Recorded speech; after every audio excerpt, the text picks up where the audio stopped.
السلام علیکم دوستو، ہماری آج کی اس ویڈیو کا عنوان ہے دنیا میں سب سے زیادہ تعصب پسند اقوام، متعصب ترین ترانے بھارت اور اسرائیل کے اور یہودی ترانے کا ترجمہ۔ تو آئیے اس پر ایک نظر ڈالتے ہیں۔ دوستو، پاکستان میں فرقہ واریت کے لیے ایک اینٹی سعودی عرب اور ایک اینٹی ایران لوبی کام کرتی ہے۔ ایک طرف تو ایران کا یہ موقف ہوتا ہے کہ عرب کے ساتھ تو سیدنا علی رضی اللہ تعالیٰ عنہ کی سپورٹ تھی، ہم کیسے عرب کے خلاف ہو سکتے ہیں۔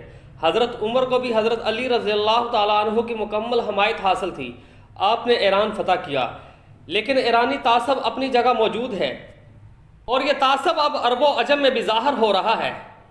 یہی وجہ تھی کہ پروکسیز چل رہی تھیں، پوری دنیا میں سنی پروکسیز اور شیعہ پروکسیز بھی ہیں۔ یہ بڑی خوفناک چیز ہے۔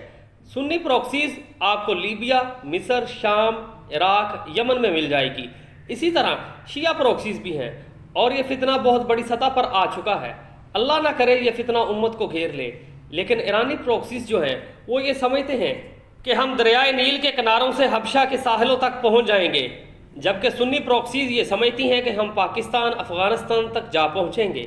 عراق اور شام کی صورتحال کے بعد عرب یہ سمجھ رہے ہیں کہ ہمارے پاس ایک ہی راستہ ہے کہ ہم اسرائیل کو تسلیم کر لیں، جو کہ ان کی بڑی غلطی ہے۔ انہیں چاہیے تو یہ تھا کہ یہ امت کو متحد کرتے، نہ کہ امت کے دشمنوں کے ساتھ اتحاد کرتے۔ اسرائیل کا قیام ایسے ہی نہیں کہ عربوں کو تقسیم کر دیا گیا اور یہ سب اچانک سے بن گیا ہو۔ اسرائیل کے قیام کی بنیاد پر ایک پوری تحریک ہے۔ حیران کن بات تو یہ ہے کہ پوری دنیا میں دو ترانے ایسے ہیں جن کی بنیاد نظریاتی ہے، جو قومیت کے تعصب اور علاقائی تعصب کی بنیاد پر بنائے گئے ترانے ہیں۔ ایک بھارت کا وندے ماترم اور دوسرا اسرائیل کا۔ وندے ماترم ایک ناول جو 1772 کے معاملات میں لکھا گیا تھا۔ اسے بنگالی میں بنکم چندن چٹرجی نے 1882 میں لکھا۔ 1905 میں اس کا اردو ترجمہ بھی شائع ہوا۔ یہ ناول بنگالی زبان میں لکھا گیا تھا، جو کہ بنگال کی عوام کو لڑائی کے لیے ابھارنے کے لیے تھا کہ یہ زمین درگا ماتا کی زمین ہے اور اس زمین کے لیے تم نے اٹھنا ہے۔ سب سے زیادہ دشمنی مسلمانوں کے لیے دکھائی گئی ہے۔ اس کا ایک فکرہ ہے کہ جب تک ان آوارہ شودروں کو بگائیں گے نہیں، چین سے نہیں بیٹھیں گے۔ ایک بات اور کہ اس ترانے میں بھارت کے پورے علاقے کو کور کیا گیا ہے۔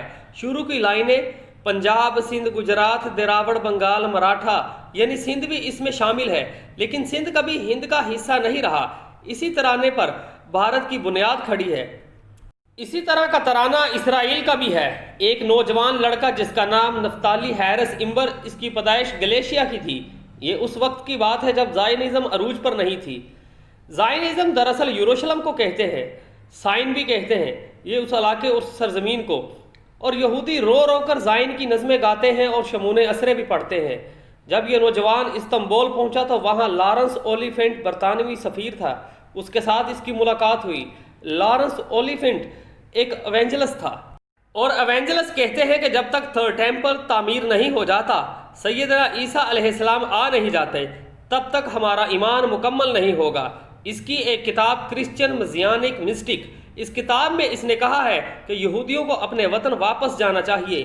یہ نوجوان نفتالی ہیرس امبر، اس کو لارنس اولیفینٹ نے سیکٹری رکھ لیا۔ دونوں چاہتے تھے کہ اسرائیل بننا چاہیے۔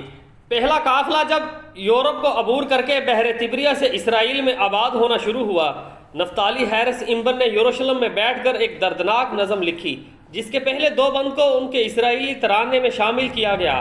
اس نظم کو اس نے ہماری امید کا نام دیا، لیکن بعد میں امید نام رکھا گیا، جس کا ترجمہ یہ ہے کہ جب تک ہمارے دلوں میں یہودی روح زندہ ہے، ہماری نظریں زائن پر جمی رہیں گی، ہماری امیدیں کبھی ختم نہیں ہوئیں۔ یہ امیدیں 200 سال پرانی ہیں۔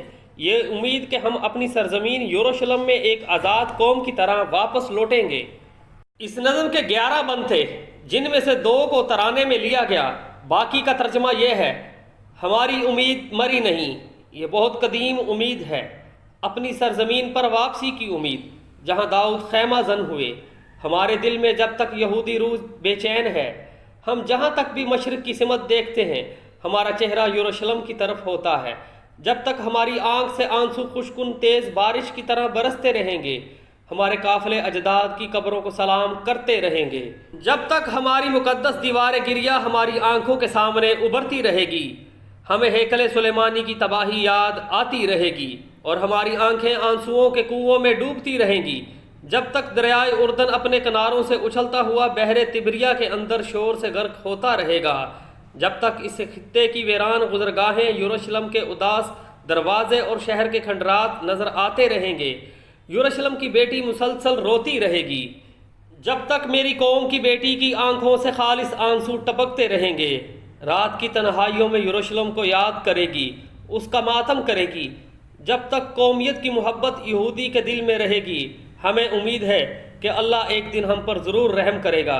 اے میرے ہجرت کی سرزمین کے ساتھیوں، یہ ہمارے بڑوں کی آواز ہے، ہمارے آخری یہودی تک ہماری آخری امید قائم ہے۔ یہ ترانے اسرائیل کے قیام سے 3 سال قبل 1945 میں BBC نے ان یہودیوں سے گنوایا جو یہودی جرمن کیمپ سے نکل کر آئے تھے۔ یہودی خواب کیا دیکھتے ہیں؟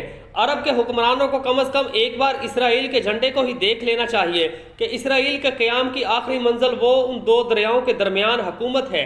جھنڈے کے اوپر کی نیلی لکیر دریائے نیل کی علامت ہے اور نیچے والی نیلی لکیر دریائے فرات کی علامت ہے، جہاں وہ عالمی حکومت قائم کرنا چاہتے ہیں۔ عرب وقتی طور پر تو امت مسلمہ سے کٹ کر چلے جائیں گے، چاہیے تو یہ تھا کہ امت کو خون خرابے سے بچانے کے لیے متحد ہو جاتے۔ ایک چیز یاد رکھے کہ عرب کے حالات خراب کسی عرب بادشاہ کے مرنے کے بعد اس کی جانشینی کے اختلافات سے ہوں گے۔ 3 گروہ بن جائیں گے، تینوں آپس میں لڑیں گے۔ یہ لڑائی اس حد تک بڑھ جائے گی کہ بحری جہاز تک رک جائیں گے۔ فرات میں قتل عام ہوگا۔ ہم آپ کو پہلے ہی بتا چکے ہیں کہ ایک دنیا 2020 سے پہلے کی تھی اور ایک دنیا 2020 کے بعد کی ہوگی۔ سارا نظام بدل جائے گا۔ دوستو، امید کرتا ہوں آپ کو آج کی ویڈیو پسند آئی ہوگی۔ مزید اپڈیٹس کے لیے ہمارے چینل کو سبسکرائب کریں۔